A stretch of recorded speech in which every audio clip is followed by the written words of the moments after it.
Hi. So, as you know, I've started a blog and I've started to kind of set up this forum where I'm able to share my thoughts and ideas and philosophy about things. And today I wanted to go ahead and offer a video alternative to this post because the post I'm writing and sharing today is probably the longest post that I plan to post. I also think it's the most important, but I wanted to offer an alternative to go ahead and reading through my argument, even though I would suggest it. But I think this video might help to supplement what I'm trying to say. So let me go ahead and start. Well, first of all, I'm a very bad candidate for first dates. And this is because my undergrad is in theology, philosophy, and a minor in political science. So all things you're not supposed to talk about, right? But I go ahead and I like to embrace it. So love talking philosophy, love talking theology, um, love deep and interesting questions. Well, this becomes important because of the fact that I kind of developed a question that I like to ask people when I meet them. Particularly, this happened at the rec center, the Strongsville Rec Center, where I supervised as a head lifeguard for the past 6 years. Been there for a long time, and we have a staff at any point of about 60 lifeguards. And so I've had an opportunity to meet a whole lot of people over the past 6 years.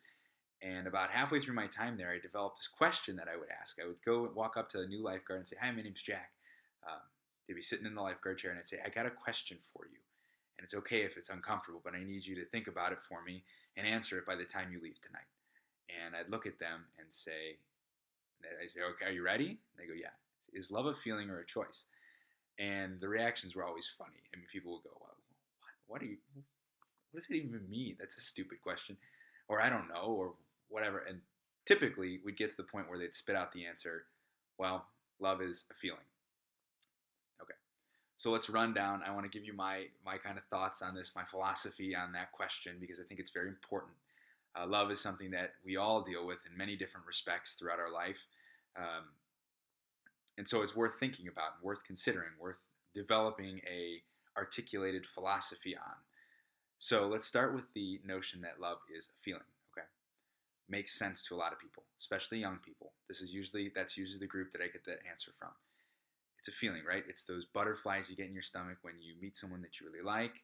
It's that excitement, that feeling that kind of bubbles up within you. That when you start dating someone, it's that when you look at them and you have that look of adoration, and you're like, "Wow, this person's great. This person's amazing. I'm in love. This is love. This has to be what it is, right?" Makes sense. But I want to talk about how it falls short. Because if that was true, right, if it was true that love is simply a feeling, then we would have to all be material determinists. Okay? That's a philosophical word. Let me break it down. A material determinist believes that basically the outcome in any outcome in your life is a result of the physical processes of the body, of the world, the material world, right? So love is nothing more than the chemical reactions that happen in your body when you encounter someone that you're attracted to. Well, the problem is, if you believe that love is simply a feeling, what it does is it strips from love freedom, okay? Because simply the body and its physical processes is the determining factor of love. So basically, you're only able to love so much so that the body, right, allows you to, through these processes that happen, these reactions in the brain. Okay, it's kind of unromantic. More so than unromantic, it's untrue. Okay, so let me dive into why I believe that love is a choice at its core. Okay, so there's a difference between being in love and love. There are some, granted, there are some emotional aspects of being in love, the feeling that's there.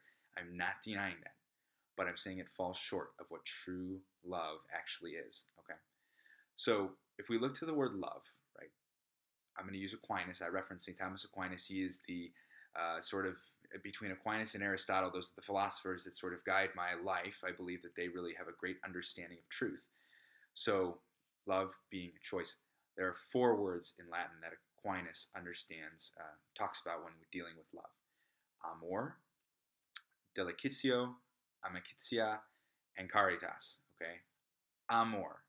Amor is simply the word that it's kind of thrown around very, very loosely, right? So I love pizza. I love football. I love this. I love that. I love snow. I love rain. I love the sun. Whatever. You get it. That's amor. Delicatio is a word that stresses it specifically relates to the voluntary aspect found in love, so that love is free. Okay. Amicizia is think about amicable, right? Friendship. It's friendly. It's love that's shared between friends. But most importantly, what I want to talk about is caritas. And caritas is a Greek counterpart that many people have heard if they've gone to Jesuit or Catholic schools, and it's agape or agape, however you prefer to say it. And that love is love that is self-sacrificial, okay? It's love that is free, total, faithful, and fruitful, as St. John Paul II says. Caritas is what we are talking about when we say, do you love someone? Is love a feeling or a choice? We're talking about caritas, that true sense of love, okay? So let's look to Aquinas, and I'm going to build out a philosophical background for love for you. So Aquinas is going to say that God is the proper object of love. So love is relational, right? Love is directional. It's self-diffusive. It goes out, right? It goes out from within us and we share it, right? So there's an object to it. I love blank. Jack loves God, right? So there's an object to love. I love someone or something, right? It should be someone, though, when we're talking about the proper sense of love. And God is that proper object. We are designed as human beings with a heart that's destined to love God, okay? And then once we get even deeper into that, God is found in each one of us, right? Imago Dei, we're all created in the image and likeness of God. Each and every human being is created in God's image and likeness.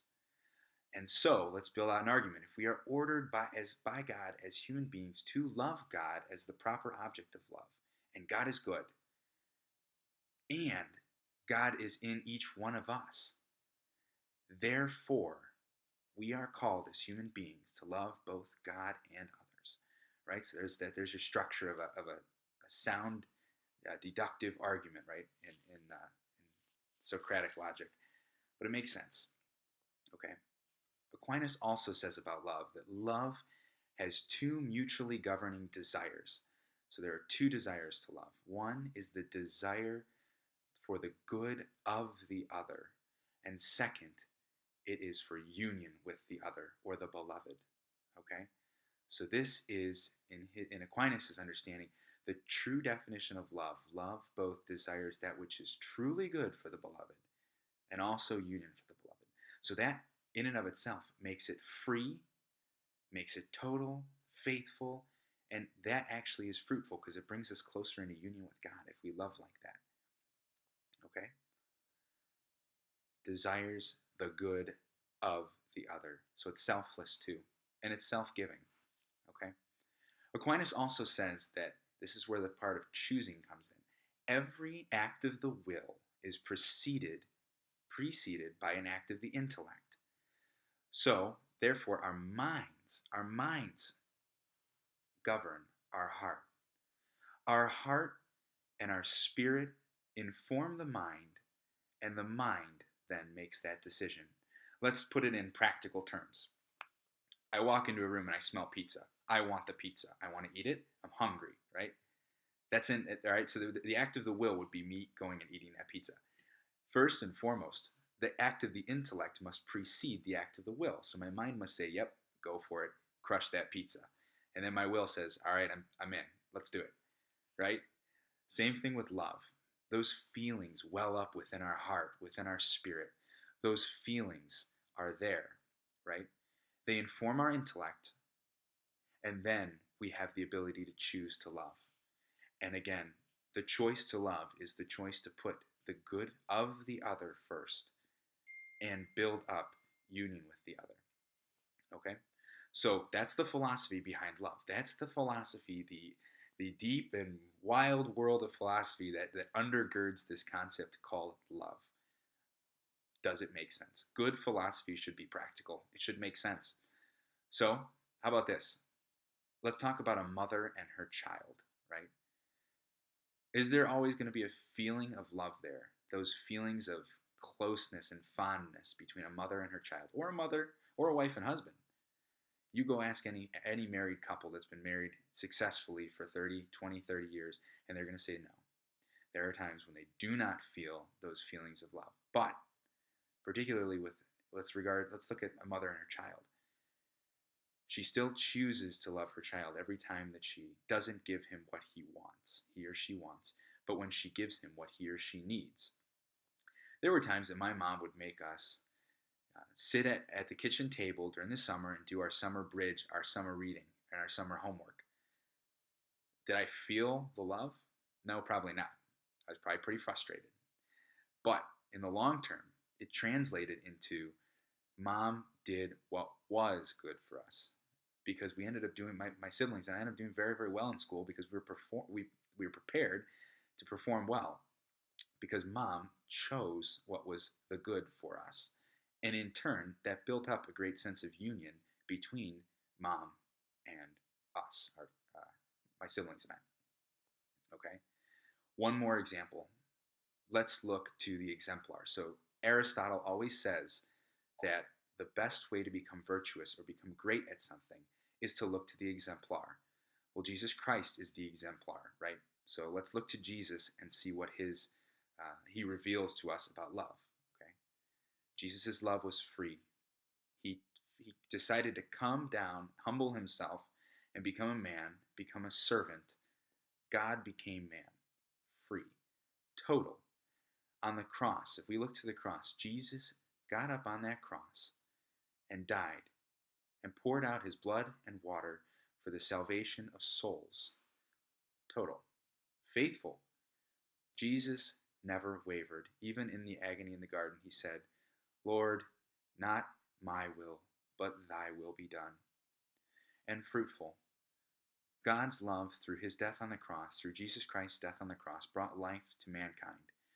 By God's death on the cross, he opened up the gates of heaven so that we all might live with him for all eternity in glory. Christ's death on the cross is the greatest act of love. It's self-sacrificial. It's agape. It's caritas. God chose us, even though it might not have felt good. It was the greatest pain. But through that pain, Jesus Christ brought life to the world. Through that act of love, God saved humanity. My friends, there are feelings involved. Feelings arise within us. Bring us joy. Bring us love. It feels love. It's we can feel it. We feel in love, right? But it's that act of the will. It's that conscious, disciplined, discerned choice to put the good of the other first and strive for union with the other that makes true love love. So in conclusion, when someone asks you, is love a feeling or a choice? Remember that it is truly a choice. It's a choice every day. It's one that you get up in the morning and say, I'm going to choose today to love God and love others, and see how beautifully that manifests in your life. Because true love is fruitful, and it will bring joy, peace, and happiness. Thank you for listening. I appreciate you listening to this. I hope that you read my article and share this with people, anyone who you might think it will benefit. Know that I'm praying for you, and I ask that you pray for me. God bless.